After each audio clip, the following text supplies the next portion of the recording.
Good morning, View. How you doing today? That was so like you're already in your 40s. How you doing today, View? Hey, as you can tell, I turn 40 tomorrow, so this is my final I'm young sermon. I feel like tomorrow I officially turn that corner. Don't worry, I'll be more mature tomorrow. I'll be more mature tomorrow, don't worry. I like to think that I'm still young, though, because I feel young at heart. I know cool things like, what's up, brother? Special teams, special plays, special players. Tuesday. Like I'm young, I'm hip still. Like, I do young, cool things still, right? Or is it just cringe when I do it?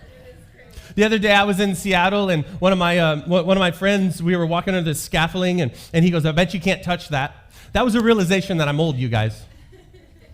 I touched it, but my abs hurt and my hips hurt. So I was like, I don't think I'm going to do that again. And yes, I don't stretch, so get off my back. But like, I can't pass up a challenge, you know what I mean? Like, when there's a challenge presented, it doesn't matter what it is, I want to accept that challenge, and I don't want to just beat you, I want to embarrass you. Like, that's my character, that's my personality. I want to be better than you. And so, like, when I'm doing something that's a challenge, I want to dominate. I want to crush. It doesn't matter if it's a sport against one of my peers or against one of my kids. The other day, Kara told me, you should maybe let the kids win sometime. I was like, they'll never be great if I let them win. But FYI, I'm old and unathletic now, tomorrow. But I do love a challenge. And I think we all love a challenge at times. Something that will make us better, make us feel better, make us serve the Lord better, or a sports or a workout or something along the way. We like challenges in our life. And we started a new series today called 21 Days to Change Your Life. 21 Days to Change Your Life. And I want us to take a 21-day journey and challenge together. It doesn't start this week, it starts the following week. This is your introductory message to this series. And what it is in this whole frame of reference is spiritual disciplines. Because I spend time with you and you spend time with each other, and so often we say and we wish that we read the Bible more. We wish that we prayed, we wish that we tithe, we wish that we did these godly things that are out in front of us. We know that it'll grow our relationship, but we never do. So, very mission impossible. Do you accept this mission? There's a challenge out in front of us. And let me tell you, it'll change your life. Because our God is so relational. Our God loves you so much that these spiritual disciplines that we were called are just opportunities of intimacy and relationship with Him. They aren't things that make our lives inconvenient. They are things that make our life wildly open to relationship with Him and walking out with Him. Like, the one sentence of this whole thing is, I want to put a challenge in front of you to see what would happen if you dedicated 21 days to grow in your relationship with God. Like, what do you think would happen if you read your Bible, if you prayed, if you tithe, if you Sabbath, or you invited someone to church? So you can tap on the seat back in front of you and see that little moment that we have, but you have the slide out in front of me, behind me. That you have a reading plan for 21 days. These are the 21 most popular chapters in all of the Bible. That there's a tithe challenge on there. If you read it closely, yes, it says, we will give you your money back. Because I know God's so good and manages finances so well that if you tithe for 3 months and if you don't like it and think that God's changed your life, we'll give your money back. Because it's a challenge, but I just don't think that you'll accept it. Because I think this is a moment, it's a crossroads for you that you've always wanted to, you've never trusted Him, you never quite understood it. Okay, step up to the table. I challenge you, and God actually says in the Bible, He says in Malachi, test me in this area. When you test Him, He'll answer. I just don't think you want to test Him because you know He's right. What if we prayed? What if we took time to pray for a person, a place, or something like the presence of God in our life? There's people in your life. There's your relationship. There's your marriage. There's other people around you that need prayer. Let's dedicate 1 to 3 minutes every single day to prayer. The last two on the back side of the sheet will be this. An invite challenge. Bring someone to church. That's hard. Because if you're not a church person, you bring someone to church, you realize how weird church is. Like all of a sudden, like all the room gets dark and the band gets up there, you're like, what are they doing? But if you don't know, you don't know. And you realize you walk through that moment, but if you want the best for other people, you'll bring them to the awkward moments of your life. You'll work through the awkward moments and you'll trust the Holy Spirit enough to know that God, the Holy Spirit will put peace in their heart, will calm them down. And then Sabbath. Sabbath is one that we don't probably do enough in our culture in Western Christian America. A day of rest. That humanity's first day was the day of rest. In the creation account, you see those 7 days, humanity's created and then we rest. See, we don't work to rest, we rest to work. It's the one day that we pick to say, okay, God, you're number one. I'm going to put my phone away. I'm not going to work. And basically what Sabbath means is you're not going to produce in your job. And some of us, we're so addicted to our job that we can't not produce. So do you accept this challenge? These 21 days. Dallas Willard would put it this way. Spiritual disciplines are not a way to earn God's favor, but a means to cultivate intimacy with him. You're not going to be a better Christian or a greater human. You're going to have a greater relationship with God. This life is all about him. It's all about knowing him and being with him and sitting with him and knowing what he has for our lives. These are the things we know or we don't know as followers of Jesus we should do but don't do. But what if the habits of your, what if the habits of your life were holy? Because we all know bad habits, right? We all have bad habits. Anybody eat their fingernails or bite their fingernails? Don't admit that you eat it. Don't admit that you eat it. Anybody bite their fingernails? Raise your hand. We got some biters, yeah? Look at the shame in the room. You drink too much. You're late all the time. Don't raise your hand. Don't raise your hand for your wife if they're late all the time. Kara? You pick your nose. I know you're still a nose picker. Me and my kids yesterday, we watched a guy pick his nose in his car. And we were dying just watching, like, is he going to eat it? Because it looks like he's going to eat it. And we were stressed for him, but also kind of excited. He didn't eat it. So I want to teach a message today titled this, Holy Habits. Holy habits. I want my habits to be holy. I got a lot of bad habits, but I want my habits to be holy. Proverbs chapter 3, verses 5 through 6. Trust in the Lord with all your heart and lean not on your own understanding. In all your ways submit to him, and he will make your paths straight. This is what life is with God. He will make your paths straight. He'll walk with you. He will guide you. He'll speak to you. See, the quality of your decisions determines the quality of your life, though. The quality of your decisions determines the quality of your life. And a lot of us were like, man, I don't know how my life got here. And I can look back at the decisions you made and go, I know how. The decisions you made. But we don't like to admit that we're at fault. We like to blame other people. Blame shift somebody else there's no way I put myself in this. There's no way I accepted this job. There's no way I accepted this relationship. There's no way I did. Why did bad life happen to me? Because you're bad at making decisions. You're a bad decision maker. Charles Stanley would put it this way, the choices we make today lead us to the choices we'll have to make tomorrow. Again, the problem is we're just not good decision makers. I'm not a good decision maker. I eat more than I should. I don't know what I was thinking last night during that UFC fight, but I did not stop eating. We buy things we can't afford. We say things we regret. We do things we don't want to do. We hurt people we love the most. I don't think we're that good at making decisions. And Pastor Craig Groeschel has a great leadership podcast, and he would say these are the 3 reasons why we struggle making decisions. The first one is this. We're overwhelmed with choices. We're just absolutely overwhelmed with choices. The average person makes 35,000 choices a day. 35,000 decisions nonstop all day long. What to wear, what to eat, what to say, what show to binge. That's the hardest thing in marriage. Do you know how many times we just scrolled Netflix and went, nah, we wasted our time, let's go to bed.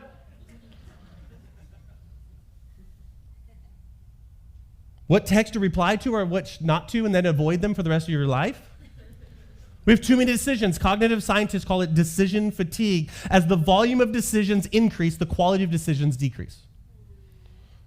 The volume of decisions increase, the quality of our decision making decreases. We have hard decisions all day long. And you can go on streaks and patterns, maybe make wise financial decisions for 2 weeks, but then make a stupid impulse buy the next. We struggle to make good decisions. Number 2 is we're scared to make the wrong one. Right? Are we always scared to make decisions that are outside of God's will? We get worried. Is this what God's plan is for my life? Is this what he actually wants for me? Perfect school, perfect job, perfect house, perfect marriage. And since we aren't sure, we don't make any decision at all. But indecision is still a decision. Indecision is still a decision. That indecision is the enemy of progress. When we're indecisive, when we can't decide and we don't know what to do, it will always be the enemy of progress for your life, especially in your relationship with God. Number 3, why do we struggle and make good decisions? So we let emotions win. See, some decisions we spend too much time analyzing. Other decisions we make an emotional decision. And this is all a setup to get us to 21 days to putting God first. We overanalyze what doesn't matter. When it comes to important decisions, we react in the moment. Kids are upset. Logic says be patient. Emotions say yell at them. This is you guys, not me. I'm mature, remember? Unexpected temptations, logic says not wise. Emotions say you deserve it. You've all made that purchase on Amazon. And so often, the emotional decisions hurt us the most. And this is why this series is a challenge. This is why we're opening this series and actually giving you a week to get your little heart ready. Because you're going to get some things in order and kind of, prepare yourself a little bit. And this is why this series is a challenge and it's so important. Getting closer to God will soften your heart. Getting closer to God will solve problems that are in your life. Getting closer to God will change everything in your life. Post-salvation, everything is about relationship with him. Once you meet him, then it's just getting to know him. And you get to know him all the way until you spend eternity with him. That is the whole point of this thing. And it will give us clarity of our purpose. But I just love that God loves us so much that he would put these ways to be in relationship with him, to know him better in front of us. That Sabbath is a way to know him better. That tithing is a way to know him better. That a prayer life is a way to know him better. That reading your Bible every day is a way to know him better. They are not salvation issues. They are relationship issues. And many of us pause there. I've got salvation. I'm good. Well, now I want to be dedicated to knowing him in everything that I do. One of the best ways to live forward-looking, people-loving, and God-glorifying life is decide before what you will do rather than in the moment. It's called pre-decision. And many of us, we struggle with this because we don't make decisions before. Before I go to this party, I'm not going to eat cake. And then you get to the party and immediately you're like, I'm going to eat cake. Anybody? Thank you. I'm not the only one. And you just fill in the blank because so many of us, we find ourselves in moments that we say we're not going to do things, but we've got to decide before we even get there that we're not going to participate in things that don't help us grow in our relationship with God. It's the power of holy habits. Decide now what you will do later. As followers of Christians, we need to ask God to help us with our holy habits. Proverbs chapter 16, verse 3. Commit to the Lord whatever you do, and he will establish your plans. If you're dating or looking to date, commit it to the Lord. If you manage finances, commit them to the Lord. You're in a marriage, commit it to the Lord. If you work, commit it to the Lord. Put God first in everything that we do. With God's help, we will determine our course of action before the moment of decision. So here's what happens. We end up in situations. So when faced with blank, I will have a holy habit to blank. Okay? That's what our process needs to be. When I'm faced with this situation, sin, I'm alone at night, I'm doing this, there's someone walking by, there's all these different moments that can happen. When I'm faced with drinking too much, when I'm faced with lust, when I'm faced with managing my finances and not wanting to tithe, when I'm faced with these moments, okay? These are all moments that most of us walk through. I will have the holy habit to blank. I will have the holy habit to tithe. I will have the holy habit to pray. I will have the holy habit to start my day with reading my Bible. I will have the holy habit to have this moment. This isn't just my desire for your life as your pastor, and I desperately know that it will unlock so much for your life, but this is God's desire for his relationship with you. When I'm tempted to make impulse purchases, holy habit to wait. When I'm worried, a holy habit, I pause and I pray. When someone cuts me off in traffic, I have the holy habit to pray that they would go to heaven instead of telling them to go to hell.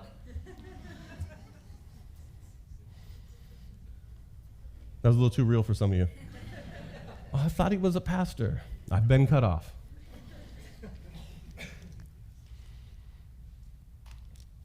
Holy habit isn't just an idea that our team came up with. It's all throughout Scripture. Look at Genesis chapter 22. Abraham and Isaac. Here you have this ridiculous moment, this seemingly wild moment,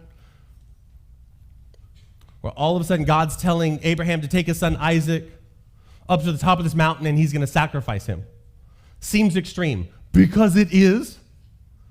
It would have taken him days to get up there. Isaac's going on a day trip with his dad thinking, oh, it's so great to get some father-son time. Abraham's debating with God the whole time walking up this hill. Am I really going to kill him? Poor Isaac's back there just happy to be with dad. Thinks they're going to Ace Hardware. But Abraham's life was just a myriad of, it's just consistent moments of faithfulness to whatever God's plan was. So God knew that he would have that moment and put a ram in the thicket. Ruth chapter 1, Ruth had this strong commitment to Naomi. Wherever she go, wherever she wanted, whatever is going to happen, whatever God wanted, wherever God wanted her to go, whatever God wanted for her life, she was going to do it. Her life was marked with faithfulness to God. That's why God gave her the biggest challenge. Daniel chapter 1, Daniel and his friends are in a foreign land being brainwashed about how life was supposed to be for them. But Daniel made a pre-decision. He pre-decided because of his holy habits how he would live out this moment. Daniel chapter 1, verse 8. But Daniel resolved not to defile himself with the royal food and wine. He didn't wait until he got to the party. He decided not to drink before the party. He didn't wait till he got there and go, I don't know, we'll see what everybody else is doing. Before he ever got into that moment, he knew what his decision was going to be. I think so many of us, we find ourselves in difficult situations, embarrassed or frustrated with our actions because we don't make decisions before we get in them. We have desires, but we don't have action. So the holy habit is God is his king. He knew what he valued, so his value habits set him up for success. I think one of the biggest questions today is, what do you value? Do you overvalue being accepted? Do you overvalue fitting in? Do you overvalue what other people think of you? When people talk about you or think about you, what do they say? It's a great exercise for you to just kind of introspectively just have a moment with yourself. What do you want to be known for or by? What do you want to know deep? What do you want others to know deep about you that matters to you most? I value integrity. I value faithfulness. I value purity. I value generosity. See, when your values are clear, in your life, your decisions are easier. Check that out. When your values are clear, when you know what you stand on, when you know what you're for, when you know what you want to live your life out for, the decisions of your life will be so much easier. And based off what you value, decide now what you will do later. When I'm faced with blank, I have a holy habit to blank. When I'm faced with getting mad at my kids because they're frustrating me, or I've had a long day, or I just had so much of them. My holy habit is to pause. My holy habit is to value them over my emotions. My holy habit, when I'm faced with everybody hanging out and doing this, and I need to be home with my family. No, my holy habit is to put my family first. When I'm faced with everybody drinking too much, and I want to fit in, I want everyone to accept me. No, my holy habit is to pause and be there, and maybe just have water, or maybe just have one. When I'm faced with this moment of lust, and I'm faced with this struggle that I've got, and I'm faced with this. My holy habit is to pause and to pray and to say, God, could you help me in this moment? We got to be honest with ourselves and have holy habits for our life, and realize our decisions are rarely isolated. Decisions determine direction, and direction determines destiny. Decisions determine direction, and direction determines destiny. This is more important than I think a lot of us realize. I love that you come here, and I love that you're sitting here, and I love that you're listening. I love this moment, but don't stop here. There's so much more for you. This is just a little minuscule moment of your relationship with God. This is an encouragement moment. This is a friendship community moment. This is a gathering to be your faith be lifted up moment. This is the place to bring a friend to so they can meet Jesus and get to know who he is. But if your relationship with God is just this, you're going to miss it. You're going to miss it. If your life is moving in the direction of your decisions, do you like the decisions you're making? If your life is moving in the direction of your decisions, do you like the decisions you're making? Do you like the direction your life is going? And if you don't like it, let's change it.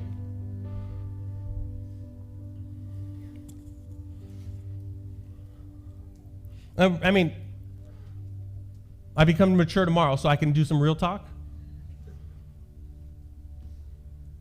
about myself, and probably you too, though. I'm inconsistent. I wish that I lived a life of consistency in this, but just moments of inconsistency just kill me.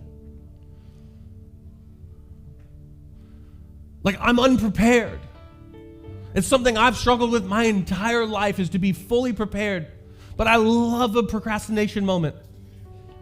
I thrive under pressure. I'm an athlete. Or I was. I'm unintentional. Don't ask my wife. I wish that I text people more. I wish that I gave out compliments more. I wish that I did those things. I'm selfish. We'll leave that one there. Short-sighted. We'll leave that one there too. I quit when things get tough.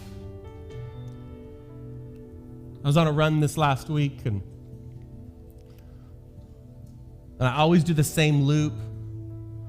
I was about to do the same loop again and finish my 3-mile run, and I just began to just talk to myself. Man, why don't you do anything hard? This is so easy for you. Why don't you push a little bit harder? Why don't you push a little bit further? Why don't you try something you haven't done before? I just kept going. Just ran a little bit further for a little bit longer. Something that brought me out of my comfort zone. Something that brought it out of what I could control. Like, those are my real talks. Those are my things. Maybe there's some of yours, but what are your things? So I'm going to challenge you. I'm going to challenge you to read your Bible. Shocker. I know. My word. How inappropriate of me. I'm going to challenge you to pray. I'm going to challenge you to tell other people about Jesus and invite them to his church. I'm going to challenge you to tithe 10% of your finances. Because that's what God teaches us to do. So it's all I know to do and to tell you to do. I'm going to challenge you to Sabbath because you're tired and weary and worn out, and it's your fault. But you got to give your life to God. And the question I just hope you wrestle with for 1 week until next Sunday and we kick this whole thing off. And I think it's actually an answer to prayer. Is what if you gave God 21 days of your life? What do you think?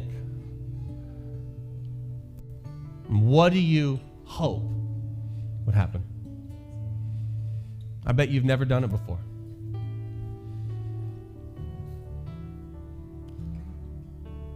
What if you gave him 21 days? What if you gave him 3 months of your finances? What if you grabbed 1 minute to 3 minutes to pray every single day?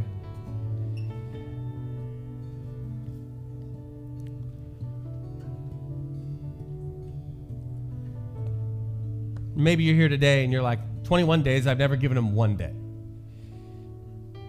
I've never given a moment. Well, we gather here for very specific reasons.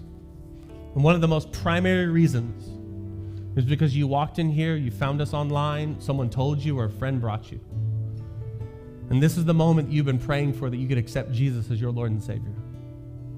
That you've desired to be in a relationship with, you've desired to be saved, you found yourself here, and you've waited for this moment that you could meet Jesus, that you could give your life to him.